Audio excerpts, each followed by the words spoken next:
Hello दोस्तों, आप सभी को राधे राधे श्याम श्याम। स्वागत है आप सभी का एक बार फिर से हमारे चैनल नॉलेज कॉर्नर में। दोस्तों, आज की इस वीडियो में जो है हम वो वर्ल्ड हिस्ट्री के जो है वो टॉप 30 प्रश्नों को जो है वो डिस्कस करने वाले हैं। और ये सभी प्रश्न जो है वो आपके जो है वो बीपीएससी के टीआरई एग्ज़ाम में, चाहे वो टीआरई 1 हो, 2 हो और 3 हो और उसका री एग्ज़ाम हो इन सभी में ये सारे प्रश्न पूछे गए हैं।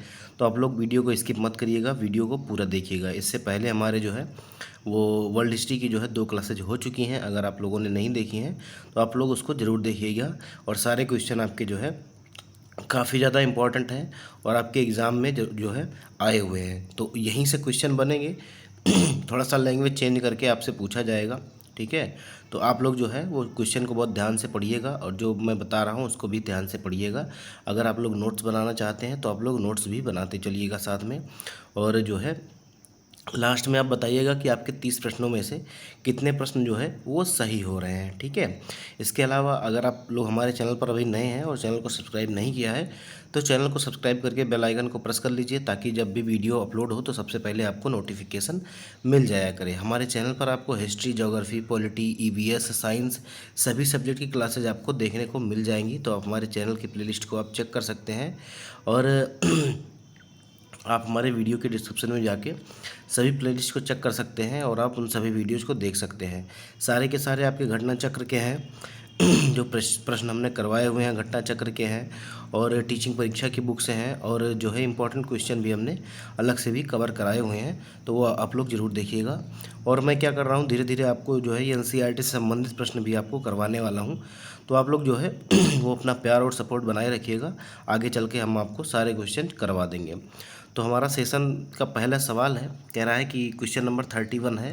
कह रहा है आपसे कि लेनिन के द्वारा जो मांगी गई मांग थी, जिसे हम क्या कहते हैं, अप्रैल थीसिस कहते हैं। तो याद रखिएगा, लेनिन के द्वारा जो मांग थी उसे क्या कहेंगे, तो अप्रैल थीसिस कहेंगे।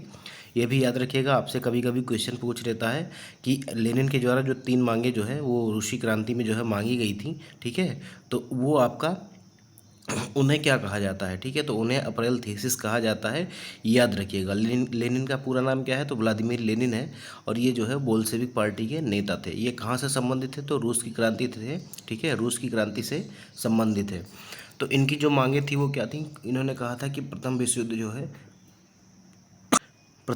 जो है वो समाप्त होना चाहिए, ठीक है। पहली मांग तो इनकी ये थी, तो हमारा पहला ऑप्शन सही हो जाएगा। दूसरा, इन्होंने कहा था कि कृषकों को जो है भूमि हस्तांतरण होना चाहिए, ठीक है। जो किसान खेती कर रहे हैं, भूमि जो है उनको हस्तांतरित कर देनी चाहिए। और तीसरा, इन्होंने कहा था कि बैंकों का जो है वो राष्ट्रीयकरण होना चाहिए, बैंकों का राष्ट्रीयकरण होना चाहिए। तो ये तीनों जो विकल्प दिए गए हैं, ये हमारा जो है यही 3 मांगे थी इनकी, जिन्हें हम किस नाम से जानते हैं, तो अप्रैल थीसिस के नाम से जानते हैं।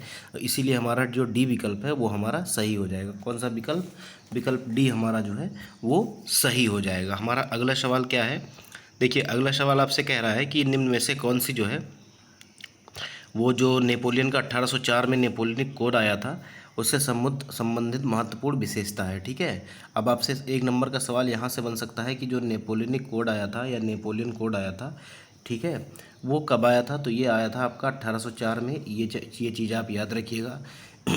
इसमें आपको संपत्ति का अधिकार, विधिक समानता और जो जन्म के आधार पर भेदभाव किया जाता था, इसको जो है वो समाप्त कर दिया गया। तो ये हमारे जो है तीनों विकल्प सही हो जाएंगे।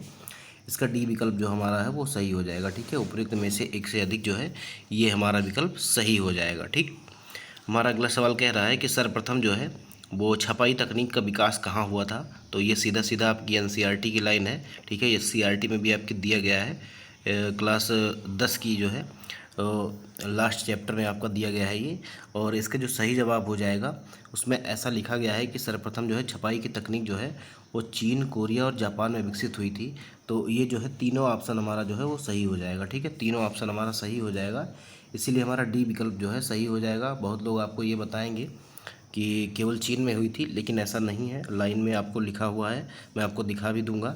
चीन, कोरिया और जापान में जो है वो सबसे पहले छपाई तकनीक का विकास हुआ था, इसीलिए डी विकल्प सही हो जाएगा। अगर आपसे पूछा जाए कि भारत में जो है सबसे पहले जो है छपाई तकनीक कौन लेके आया था, मुद्रण की जो है तकनीक कौन लेके आया था, तो वो पुर्तगाली धर्म प्रचारक लेके आए थे, ये भी याद रखिएगा। तो इसका जो डी विकल्प है वो सही हो जाएगा, याद रखिएगा।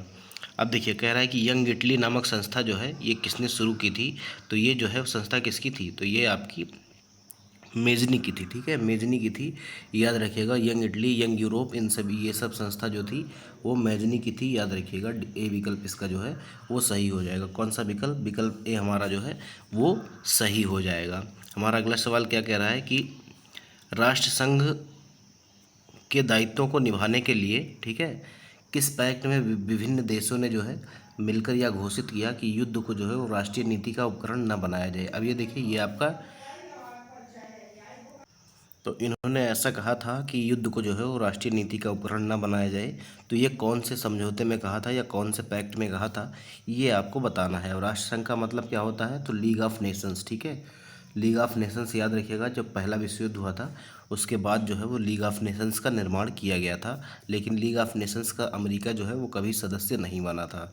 और जब दूसरा विश्व युद्ध शुरू हुआ उसमें जब शुरुआती हमले भी जर्मनी की तरफ से अलग अलग देशों पर कब्जा किया गया, तब भी जो है वो राष्ट्र संघ जो है चुप ही रहा। इसीलिए जो है इसका कोई मतलब ज़्यादा इम्पोर्टेंस नहीं दिखा। ठीक है, तो इसमें जो है इसका सही विकल्प जो हो जाएगा आपका ए विकल्प सही हो जाएगा। केलांग ब्रियांड जो पैक्ट था इसी में कहा गया था, ठीक है, कि युद्ध को जो है वो राष्ट्रीय नीति का उपकरण ना बनाया जाए। तो इसका ए विकल्प जो हो जाएगा वो हमारा सही हो जाएगा। आपसे अगला सवाल कह रहा है कि औद्योगिक क्रांति के संदर्भ में कार्डिंग शब्द किसे इंगित करता है। तो आप अगर एग्ज़ाम का पेपर उठा के देखेंगे TRE 3 एग्ज़ाम का और री एग्ज़ाम का, तो ये सारे क्वेश्चन आपको वहाँ से मिल जाएंगे। ये सारे प्रश्न जो है मैंने वहीं से बनाए हुए हैं।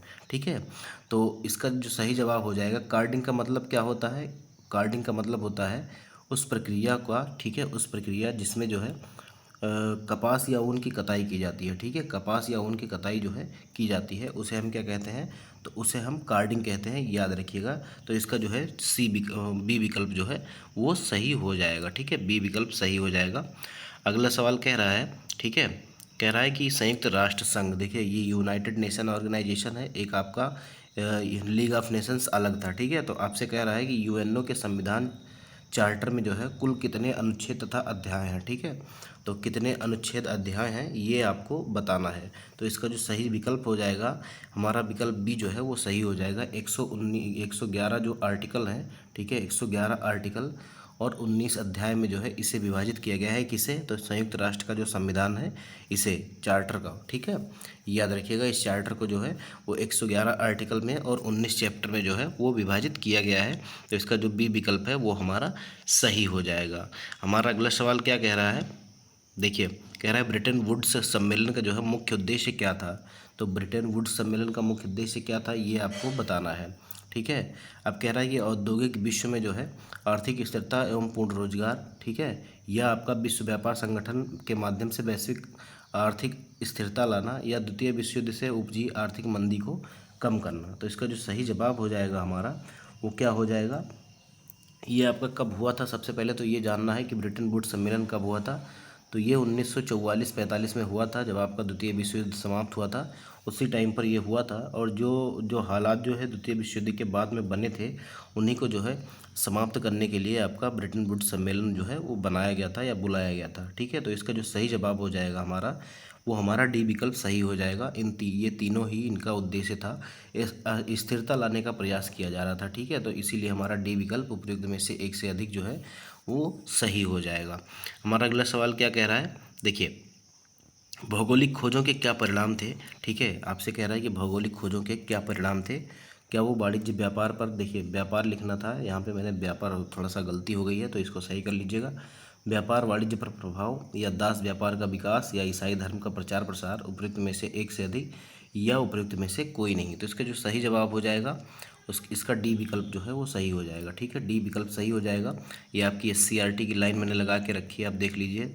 देखिए भौगोलिक खोजों के परिणाम, ठीक है, कौन कौन से, तो व्यापार और वाणिज्य पर प्रभाव और औपनिवेशिक साम्राज्य का विकास, वाणिज्यवाद का विकास, ईसाई धर्म एवं पश्चिमी सभ्यता का प्रसार, दास व्यापार का विकास, भ्रांतियों का अंत एवं भौगोलिक ज्ञान में वृद्धि। तो ये सभी जो है वो आपके भौगोलिक खोजों के परिणाम माने जाते हैं, इसीलिए हमारा डी विकल्प जो है वो सही हो जाएगा। अगला सवाल आपसे कह रहा है कि औद्योगिक क्रांति के उत्थान में किस कारक ने जो है सहायक की भूमिका निभाई। ठीक है, अब देखिए इसमें जो है वो कृषि क्रांति, जब कृषि क्रांति आई, ठीक है। अब आप कहेंगे औद्योगिक क्रांति में कृषि क्रांति ने कैसे भूमिका निभाई। जब कृषि क्रांति आई, उन्नतशील बीज आ गए, फर्टिलाइज़र आ गए, तो उसमें क्या हुआ, जब जब कोई काम जो है खेती में जो है 10 आदमी मिलके कर रहे थे और अब मशीनें आ गई, 2 ही आदमी वो काम कर ले रहे हैं, तो 8 आदमी जो है वहाँ से फ्री हो गए और वो जो आके लगे वो उद्योग में लग गए, ठीक है, उद्योग में लग गए। तो इसीलिए कृषि क्रांति ने भी जो है वो औद्योगिक क्रांति के उत्थान में जो है वो सहायता निभाई थी, ठीक है। इसके अलावा जो है पूंजी तथा नई प्रौद्योगिकी, जितनी ही ज़्यादा पूंजी होगी और नया निवेश होगा और नई टेक्नोलॉजी आएगी, वो क्रांति जो है उतनी ज़्यादा ही बढ़ेगी, उद्योग धंधे उतने ही तेज़ी से बढ़ेंगे।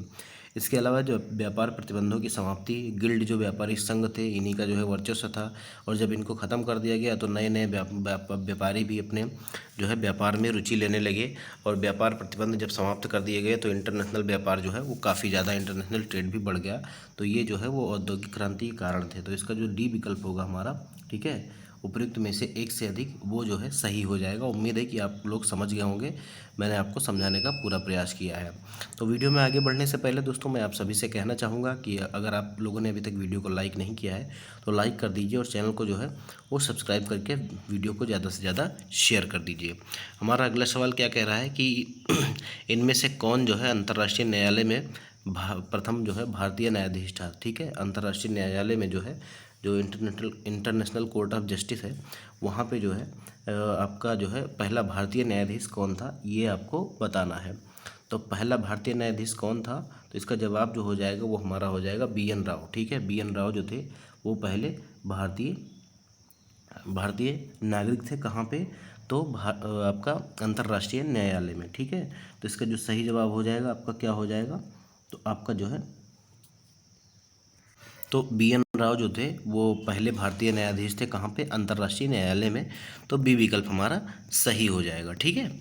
हमारा अगला सवाल क्या कह रहा है, क्या क्वेश्चन नंबर 42 है, कह रहा है कि किस चरण को जो है पुनर्जागरण काल जो है वो कहा गया है, ठीक है। किस चरण को जो है वो पुनर्जागरण काल कहा गया है। क्या वो 12वीं से 14वीं शताब्दी थी, या 13वीं से 15वीं, या आपकी जो है वो 14वीं से 16वीं थी, या आपकी उपयुक्त में से एक से अधिक, या उपयुक्त में से कोई नहीं। तो इसका जो सही जवाब हो जाएगा वो हमारा विकल्प सी जो है वो हमारा सही हो जाएगा। 14वीं से लेके 16वीं शताब्दी को जो है हम पुनर्जागरण काल कहते हैं, इसीलिए हमारा सी विकल्प जो है वो सही हो जाएगा। अगला सवाल हम देखते हैं। हमारा अगला सवाल क्या कह रहा है, कह रहा है भारत में प्रिंटिंग प्रेस सबसे पहले कौन लेकर आए थे। तो ये सवाल जो है मैंने थोड़ी देर पहले ही आपको इसका जवाब बताया हुआ है, ठीक है। देखिए, भारत में जो है प्रिंटिंग प्रेस जो है सबसे पहले कौन लेके आए थे। क्या वो पुर्तगाली धर्म प्रचारक थे, या फ्रांसीसी खोजकर्ता, या अंग्रेज लेके आए थे, या उपयुक्त में से एक से अधिक, या उपयुक्त में से कोई नहीं, ठीक है। तो इसका जो सही जवाब हो जाएगा, हम थोड़ा सा आपको पढ़ के मैं बताता हूँ आपको। देखिए, यहाँ से देखिए मैंने आपको एक आपका SCERT की जो है कटिंग लगा के रखी है। देखिए, यहाँ से लेके आप यहाँ तक पढ़िए, क्या लिखा है कि प्रिंटिंग प्रेस जो है सबसे पहले भारत में पुर्तगाली धर्म प्रचारकों के द्वारा 16वीं सदी में लाया गया था, ठीक है। तो 16वीं सदी में किसके द्वारा लाया गया था, तो पुर्तगाली धर्म प्रचारकों के द्वारा लाया गया था। इसीलिए इसका जो ए विकल्प होगा वो हमारा सही हो जाएगा। कौन सा विकल्प, विकल्प ए जो हमारा होगा वो सही हो जाएगा, ठीक है। मैंने आपको प्रूफ के साथ दिखा दिया है, ये आपकी SCERT की लाइन है, ठीक है। तो कोई टेंशन लेने वाली बात नहीं है, एकदम से करेक्ट जवाब है, ठीक है। पुर्तगाली धर्म प्रचारक जो थे वो भारत में प्रिंटिंग प्रेस लेके आए थे। हमारा अगला सवाल कह रहा है कि फ्लाइंग शटल का आविष्कार किसने किया था। तो ये जब औद्योगिक क्रांति हुई थी उस दौरान की ये बात है, और फ्लाइंग शटल का आविष्कार किसने किया था ये आपको बताना है, ठीक है। तो फ्लाइंग शटल का आविष्कार किसने किया था, तो जॉन के ने जो है, जॉन के, इन्होंने जो है फ्लाइंग शटल का आविष्कार किया था, ठीक है। फ्लाइंग शटल का आविष्कार किसने किया था, तो जॉन के ने किया था। याद रखिएगा, इंपॉर्टेंट सवाल है, इसको मतलब अनदेखा मत करिएगा, ये सारे क्वेश्चन जो है आपके एग्जाम में पूछे गए हैं। हमारा अगला सवाल कह रहा है कि किस वर्ष जो है वो लिवरपूल और मैनचेस्टर के बीच जॉर्ज स्टीफेंसन ने जो है वो रेलवे चलाई थी, ठीक है। किस वर्ष लिवरपूल और मैनचेस्टर के मध्य जो है जॉर्ज स्टीफेंसन ने जो है वो रेलवे चलाई थी। तो इसका जो सही जवाब हो जाएगा हमारा, वो कौन सा जवाब सही हो जाएगा, तो वो हमारा हो जाएगा देखिए, इन्होंने कब चलाया था, तो ये 1830 में चलाया था, लेकिन आपको ऑप्शन में कहीं पे जो है वो 1830 नहीं दिख रहा है, इसीलिए ई विकल्प हमारा उपयुक्त में से कोई नहीं जो है वो सही हो जाएगा, ठीक है। कौन सा, उपयुक्त में से कोई नहीं, ठीक है। लिवरपूल से और मैनचेस्टर के बीच जो है वो रेलवे कब चली थी, तो ये 1830 में चली थी। किसने चलाई थी, तो जॉर्ज स्टीफेंसन ने चलाई थी। इसीलिए हमारा ई विकल्प जो है वो हमारा सही हो जाएगा। अगला सवाल आपसे कह रहा है कि the wealth of the nation जो है ये किसने लिखा था। ठीक है, ये किताब जो है वो किसने लिखी थी, the wealth of the nation. ठीक है, तो इसका जो सही जवाब हो जाएगा वो हमारा एडम स्मिथ हो जाएगा। ठीक है, एडम स्मिथ के द्वारा जो है वो the wealth of the nation पुस्तक लिखी गई है। इंपॉर्टेंट है, इसको भूलिएगा मत, आपके एग्ज़ाम में पूछा गया है तो आगे भी पूछा जा सकता है। हमारा अगला सवाल कह रहा है कि टाइद क्या था, तो मैंने आपको पहले ही ये बताया हुआ है, आपके जो है वर्ल्ड हिस्ट्री की पहली भी क्लास में जो फ्रांसीसी क्रांति से संबंधित क्लास हुई थी उसमें भी, और जो है दूसरी भी क्लास में हमने बताया हुआ था। तो टाइद आपका क्या है, तो टाइद एक प्रकार का जो है वो धार्मिक कर है, फ्रांसीसी समाज का एक धार्मिक कर था। याद रखिएगा, इसका सी विकल्प जो है वो हमारा सही हो जाएगा। अगला सवाल आपसे कह रहा है कि कैरावल क्या है। ठीक है, कैरावल जो है वो क्या है, तो कैरावल क्या है, तो कैरावल देखिए सामुद्रिक अभियानों में जो है ये काफ़ी सहायक था। ठीक है, और अब मानचित्र में काफ़ी सुधार हो चुका था। और इस संदर्भ में एस्ट्रोलैब जो है, देखिए एस्ट्रोलैब से क्वेश्चन आपसे पूछा गया है, याद रखिएगा। एस्ट्रोलैब जो है ये अक्षांश को जानने का उपकरण है, ये भी आप लोग याद रखिएगा। और पुर्तगालियों ने नए किस्म के हल्के और तेज चलने वाले जहाज़ बनाए, जिसे क्या कहा गया, तो उसे हम कैरावल कहते हैं। ठीक है, उसे कैरावल कहेंगे। तो अब आप ऑप्शन में से देखिए कि कौन सा सही है। तो क्या कटाई करने वाला यंत्र, ये गलत हो जाएगा। हल्के और तेज चलने वाले जहाज़, तो जी हाँ, हमारा दूसरा विकल्प जो है ये हमारा सही हो जाएगा। कैरावल क्या थे, तो हल्के और तेज चलने वाले जहाज़ थे। बाकी सारे हमारे ऑप्शन जो है वो आपके गलत हो जाएंगे। हमारा अगला सवाल कह रहा है कि किस द्वीप पर जो है वो नेपोलियन बोनापार्ट का जो है जन्म हुआ था। ठीक है, तो किस द्वीप पर जो है वो नेपोलियन बोनापार्ट का जन्म हुआ था, तो इसका जो सही जवाब हो जाएगा आपका वो कौन सा हो जाएगा, क्या वो कोर्सिका द्वीप था, या एल्चा द्वीप था, या सेंट हेलेना द्वीप था। तो इसका जो सही जवाब हो जाएगा वो कोर्सिका द्वीप हो जाएगा। ए विकल्प जो है वो सही हो जाएगा। अगर हम सेंट हेलेना की बात करें तो सेंट हेलेना द्वीप पर जो है इसकी मृत्यु हुई थी। ठीक है, याद रखिएगा, कोर्सिका पे पैदा हुआ था और सेंट हेलेना द्वीप पर जो है इसकी मृत्यु हो गई थी। हमारा अगला सवाल है कि जब जब Vasco da Gama cape of good hope पर पहुंचा था। ठीक है, जब वास्को डिगामा जो है केप ऑफ गुड होप पर पहुंचा तो वहां उसकी मुलाकात एक भारतीय व्यक्ति से हुई, जिससे उसे भारत आने का रास्ता मिल गया। वह व्यक्ति कौन था, ये आपको बताना है। क्या वो अब्दुल मजीद थे, या अब्दुल कादिर थे, या शेख मोहम्मद थे, या उपरोक्त में से एक से अधिक, या उपरोक्त में से कोई नहीं। ठीक है, तो थोड़ा सा हम जो देखिए मैंने आपको एनसीईआरटी पेपर की जो है कटिंग लगाई है वो आपको पढ़ने को मैं दिखाता हूँ। देखिए वास्को डिगामा जब आपका केप ऑफ गुड होप पहुंचा था तो वहाँ से जो है इस मैं आपको जो ये सर्किल बना रहा हूँ उसके बीच देखिएगा। ठीक है, वहाँ पे जो है भारत के एक व्यापारी अब्दुल मजीद से जो है वास्को डिगामा की भेंट हुई थी, और वास्को डिगामा से दक्षिण अफ्रीका में इसकी भेंट हुई थी, और इसी के सहयोग से उसे भारत आने का जो है सीधा मार्ग मिल गया था। ठीक है, तो ये इसका जो सही जवाब हो जाएगा हमारा वो हमारा ए विकल्प सही हो जाएगा, अब्दुल मजीद। ठीक है, अब्दुल मजीद जो है वो सही विकल्प हो जाएगा। ठीक है, अब देख सकते हैं ये वास्को डिगामा है। ठीक है, जो आपका एनसीईआरटी में दिया गया है। हमारा अगला सवाल है कि क्रिस्टोफर कोलंबस ने 1492 ईस्वी में अमेरिका का जो है जिसे महान खोजकर्ता कहा गया वो किस देश के द्वारा वित्त पोषित था, मतलब उसको फंड जो है वो कहाँ से मिलता था। अब एक नंबर का सवाल आप यहाँ से देख लीजिए कि क्रिस्टोफर कोलंबस ने जो है अमेरिका की खोज कब की थी, तो 1492 ईस्वी में की थी, और इसे जो वित्त पोषित किया गया था किसके द्वारा, तो वित्त पोषित इसे जो है वो स्पेन के द्वारा किया गया था। ठीक है, स्पेन के द्वारा किया गया था। जो खर्च का वाहन उठाया जा रहा था, जो पैसे इसको दिए जा रहे थे वो आपका स्पेन के द्वारा दिए जा रहे थे, इसीलिए सी विकल्प जो है वो हमारा सही हो जाएगा। हमारा अगला सवाल है कि बोस्टन टी पार्टी इतिहास की एक महत्वपूर्ण घटना है जो किससे संबंधित है, तो ये मैंने आपको पिछले वीडियोज़ में भी कराया हुआ है। और ये घटना जो हुई थी वो कब हुई थी, तो 1773 ईस्वी में हुई थी। ठीक है, कब हुई थी, तो 1773 ईस्वी में हुई थी, और ये जो है अमरीकी क्रांति की घटना है। ठीक है, याद रखिएगा, तो अमरीकी स्वतंत्रता संग्राम की ये घटना है, याद रखिएगा। इसका ए विकल्प जो होगा वो हमारा सही हो जाएगा। ठीक है, ए विकल्प जो हो जाएगा वो हमारा सही हो जाएगा। हमारा अगला सवाल कह रहा है कि 4 जुलाई 1776 को जो है अमेरिका इतिहास में जो है वो ये डेट जो है क्यों महत्वपूर्ण मानी जाती है। ठीक है, क्यों महत्वपूर्ण मानी जाती है, तो इस दिन जो है वो अमेरिकी स्वतंत्रता की घोषणा लिखी गई थी। ठीक है, इसी दिन जो है वो अमेरिकी स्वतंत्रता की घोषणा लिखी गई थी, और इसको किसने लिखा था, थॉमस जेफरसन ने लिखा था, ये भी याद रखिएगा। तो इसका सी विकल्प जो है वो हमारा सही हो जाएगा। कौन सा विकल्प, विकल्प सी हमारा जो है वो सही हो जाएगा। अमेरिकी स्वतंत्रता की घोषणा किसने लिखी थी, तो थॉमस जेफरसन ने लिखी थी। कब लिखी थी, तो 4 जुलाई 1776 को लिखी थी, ये भी याद रखिएगा। हमारा अगला सवाल क्या कह रहा है कि मुद्रण कला के आविष्कार का श्रेय जो है किसे दिया जाता है। अगला सवाल आपसे ये पूछ रहा है, तो मुद्रण कला का आविष्कार का श्रेय जो है वो किसको दिया जाता है। मुख्यतः आपको ये बताना है, क्या वो चीन को दिया जाता है या जापान को या कोरिया को या उपयुक्त में से एक से अधिक या उपयुक्त में से कोई नहीं। तो आप देखिए यहाँ पे देखिए, जहाँ मैं मार्क कर रहा हूँ ये आपकी NCERT और SCERT की लाइनें हैं। क्या कह रहा है कि मुद्रण कला के आविष्कार और विकास का श्रेय जो है किसको दिया जाता है, चीन को दिया जाता है। ठीक है, इन्होंने जो है 1041 ईस्वी में एक चीनी व्यक्ति पी सेंग ने मिट्टी के द्वारा मुद्राएं बनाई थी। ठीक है, तो इसका जो सही जवाब हो जाएगा हमारा ए विकल्प सही हो जाएगा, चीन को दिया जाता है। मुद्रण कला के आविष्कार का श्रेय जो है वो चीन को दिया जाता है। हमारा अगला सवाल क्या कह रहा है कि औद्योगिक क्रांति के दौरान सूती वस्त्र उद्योग में क्रांति लाने वाले स्पिनिंग जेनी का आविष्कार किसने किया था। तो स्पिनिंग जेनिंग हो गई, फ्लाइंग शटल हो गया, ये अलग अलग तरह के जो है वो आपकी जो है कुछ मशीनें जो है वो औद्योगिक क्रांति के दौरान जो है वो बनाई गई थी। तो इसका जो है किसने बनाया था ये आपको बताना है। तो ये जो बनाया था, इसे जो बनाया था वो जेम्स हॉरग्रीव ने बनाया था, याद रखिएगा। सी विकल्प इसका जो है वो सही हो जाएगा। ठीक है, सी विकल्प हमारा सही हो जाएगा।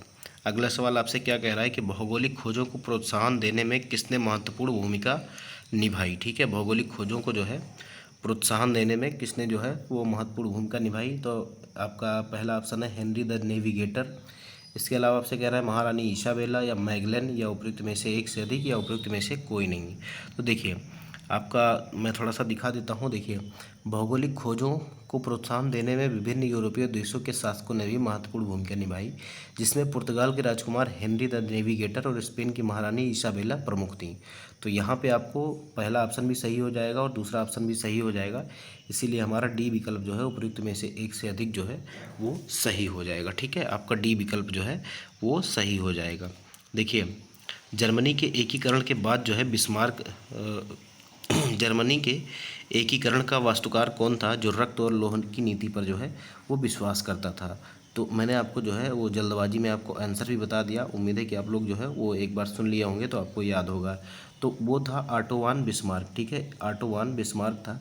इसने पहले रक्त और लोह की नीति अपनाकर जो है वो जर्मनी का एकीकरण किया और उसके बाद जो है एकीकरण के बाद इन्होंने शांति और निर्माण की नीति अपनाई थी। ये भी बात आप लोग याद रखिएगा। तो इसका जो है बी विकल्प हमारा सही हो जाएगा। ठीक है, हमारा अगला सवाल क्या कह रहा है कि द्वितीय विश्व युद्ध में जो है अमेरिका ने कब प्रवेश किया।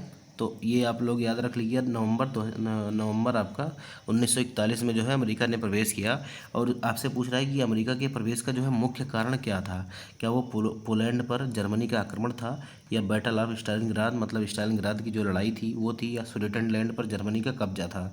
तो इसमें से कोई भी विकल्प जो है वो सही नहीं है। ठीक है, इसमें से जो है वो कोई विकल्प सही नहीं है, इसीलिए हमारा ई विकल्प हो जाएगा सही। अब आप पूछेंगे कौन सा जवाब सही होगा।